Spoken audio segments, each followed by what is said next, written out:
Hey, what's going on? I was gonna do some stories here and there, maybe enough for a playlist that have to do with weird jobs I've had over the years. I've had many. I actually think I've had like 40 jobs in my life, mainly because there was a period of time where I did a lot of temp jobs where you just have some kind of short-term gigs, and there's plenty of opportunity, just a huge well of stories to come from all that. Yeah, the first one that comes to mind is when I moved to Denton. I was there briefly. I don't remember why. I think that my plan was to go to North Texas, and but I don't know. I hadn't been accepted there, so I don't know. I don't know exactly what the plan was.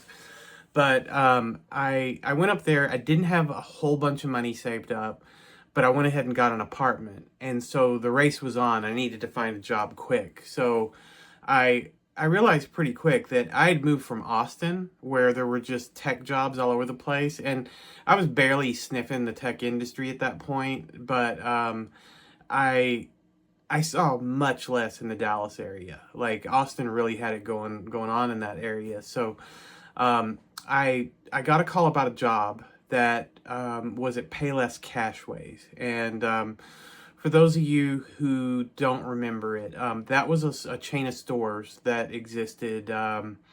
80s, 90s feels like was their heyday, but they were like Home Depot or Lowe's, except they had a whole outdoor lumber yard. And so it was with Payless Cashways. I had heard of them, and it said that they wanted to do something that had to do with digitizing their inventory. So in my mind, I'm a dreamer. I had it in my head that, I didn't have much tech experience, but I'd get there and we would start working on this digitizing thing, and I would just pick up like programming, and I would just become this programmer. And one day they would show up and be like, "Oh my God, you revolutionized everything. When did you learn COBOL?" And I'd be like, "Oh, overnight."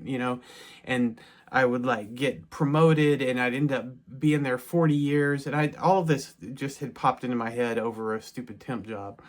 So the job was in Louisville, which was not a big commute. So I was excited. I mean, it's close. And I mean, on the way there, I was actually thinking to myself, like, I could get used to this commute. Maybe I'll be doing this for, until I retire. Who knows? This could be like a huge opportunity.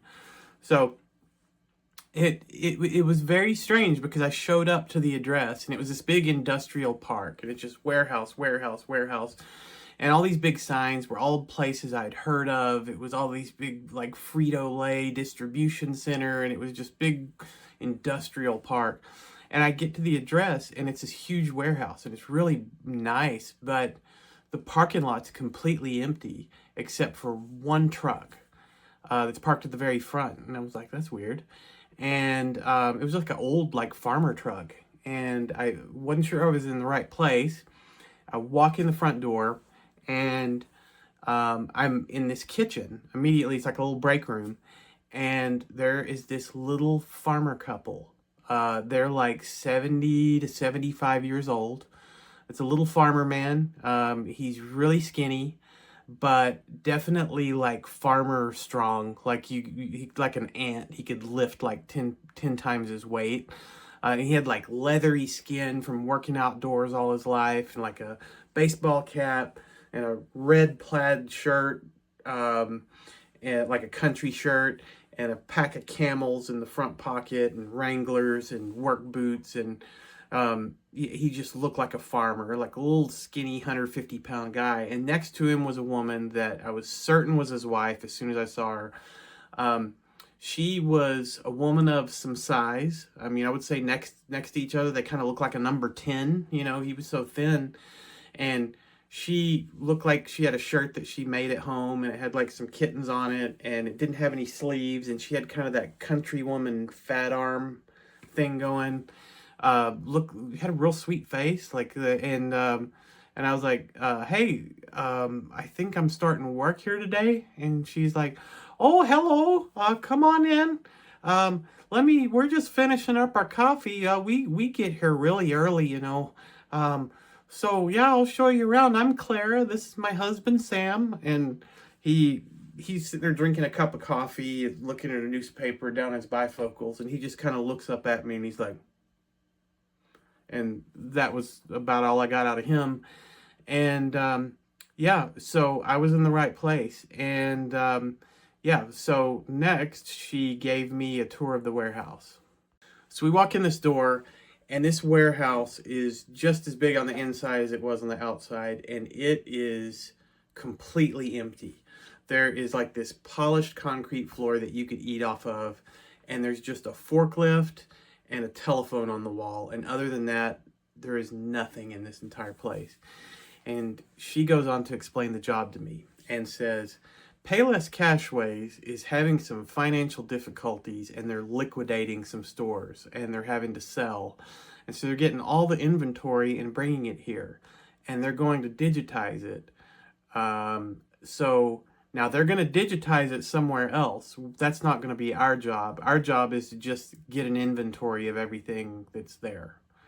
And so right away, she has dashed like all my dreams. For one, I'm not getting my foot in the door at some great place. This place is like going under. Second of all, it's not a software job or a computer job at all. Someone else is doing that. My job is to do inventory, which I don't know much about, but it sounds a lot like counting. And yeah, so she's sitting there talking to me, and we're just kind of chatting it up for a minute.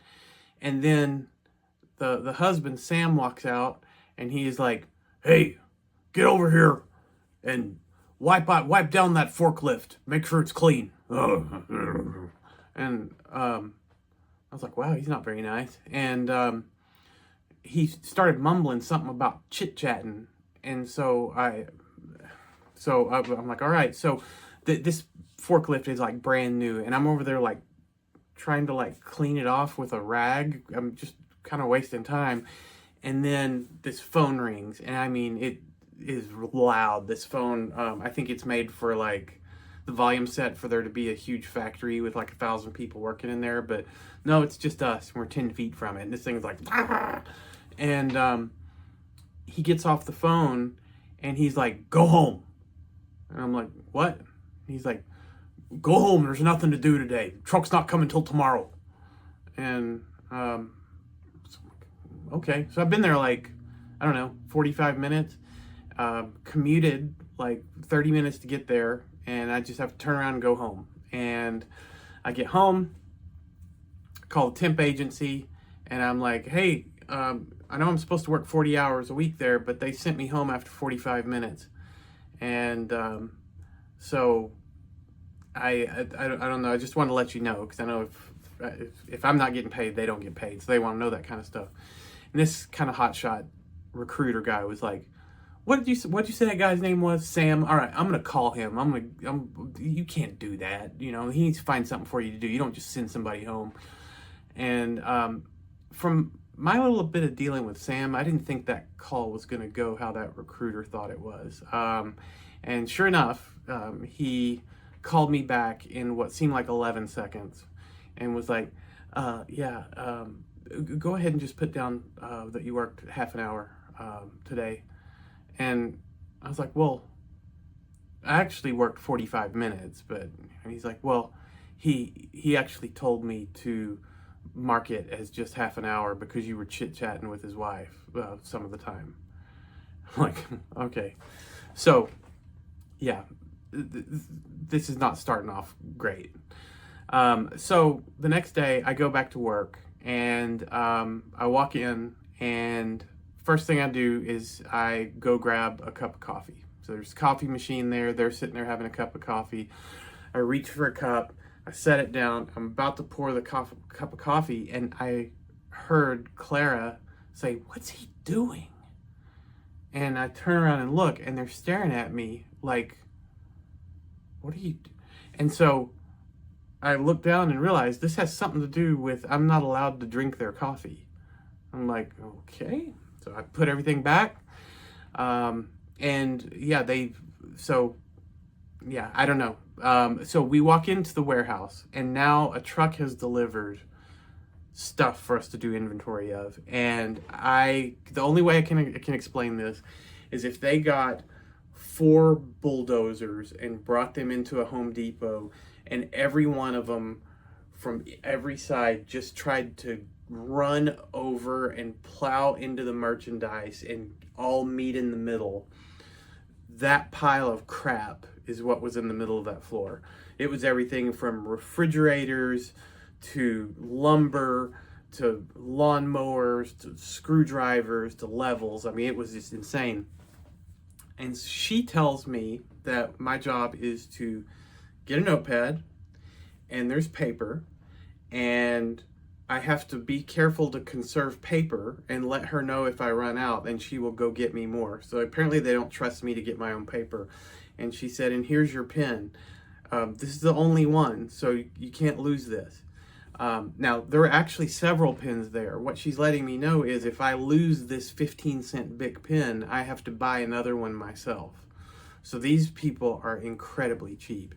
And my job is to get like a screwdriver, for example, pick it up, look at the barcode on it, 4569392, write down a description of like green and blue Phillips head screwdriver, and then mark a little 1, and then get the next piece of inventory. Now there's probably 20,000 pieces of inventory in here, and I need to go through each one, and if something is a repeat, I need to remember that back on page 4 there was blue and green screwdriver 493929949, and put a 2.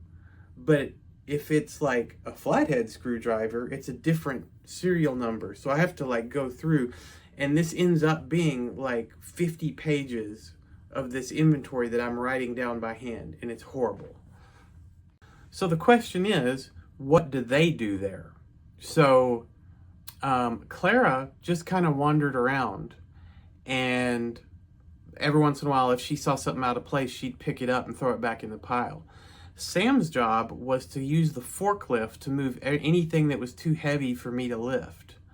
But he only would use it for something that was so heavy I couldn't possibly lift it. So if it was like a washer or a dryer that I might be able to move, he would rather me go and squeak this thing all the way to the wall and then him move it, because he wanted to conserve the battery of the forklift.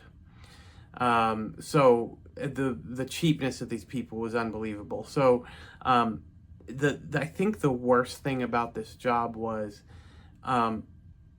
typically what we would do is he would park the forklift behind me, and I would have like 10 feet of merchandise to go through, just tiny little things.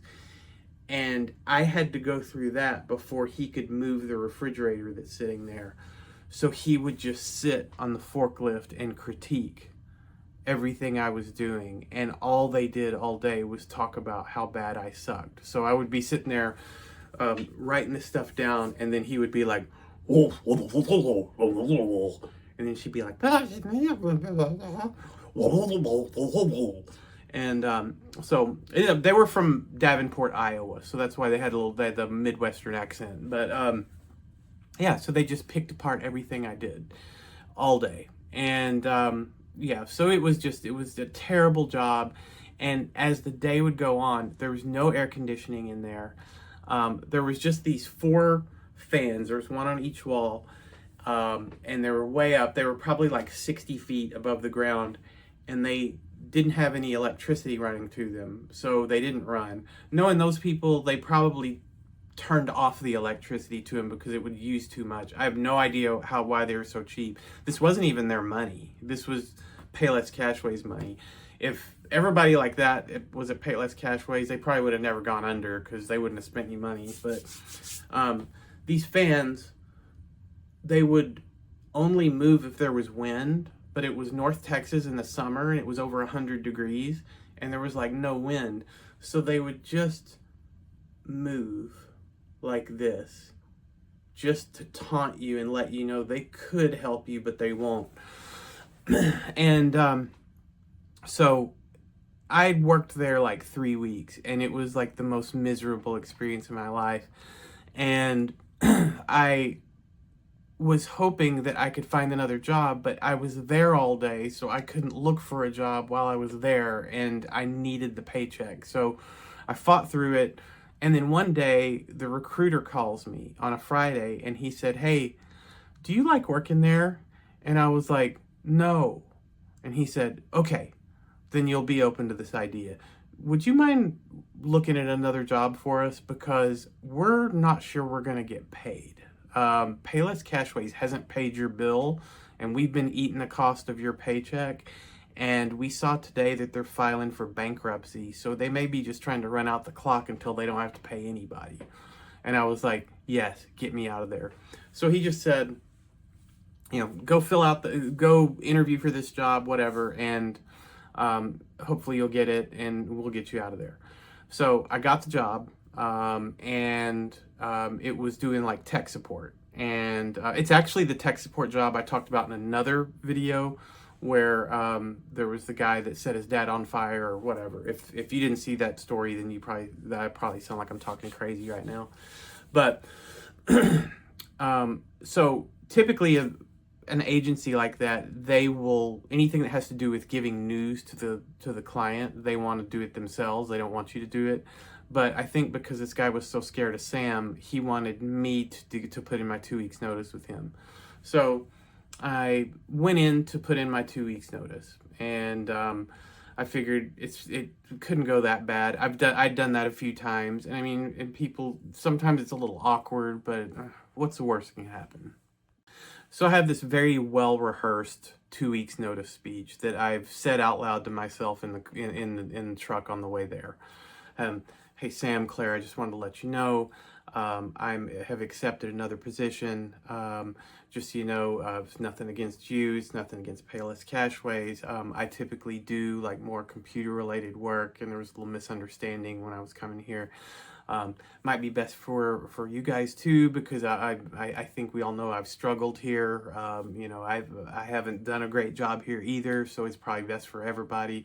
I'm going to go ahead and give you a 2 weeks notice because I want to make sure you have time to fill the position with somebody else, because I know we've got a lot of work to do out there, and I will put out my full effort until my 2 weeks is up.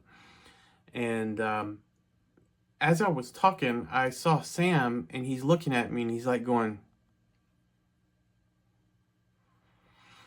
and I'm like, he's actually really angry.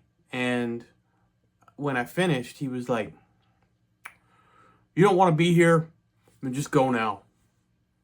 And I was like, "Go now?"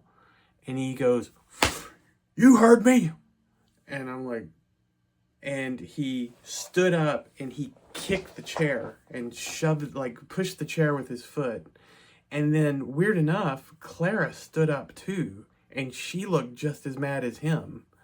And he was like, "You want to be here? Go ahead and get the hell out right now." And I'm like, "Oh, okay. All right, I'm going." And so as I was walking out, they actually followed me and were right behind me. And I felt like I was about to get like attacked from behind. They were so mad. And Sam gave me the weirdest insult I've ever been said. I don't know if this means something in Iowa. And he just said, "Just go ahead and get on out of here, you lazy piece of thing." So I don't know what a lazy piece of thing is, but I thought maybe he was trying to avoid profanity. But right as I got in my truck, he said, "Go on, get the fuck out of here."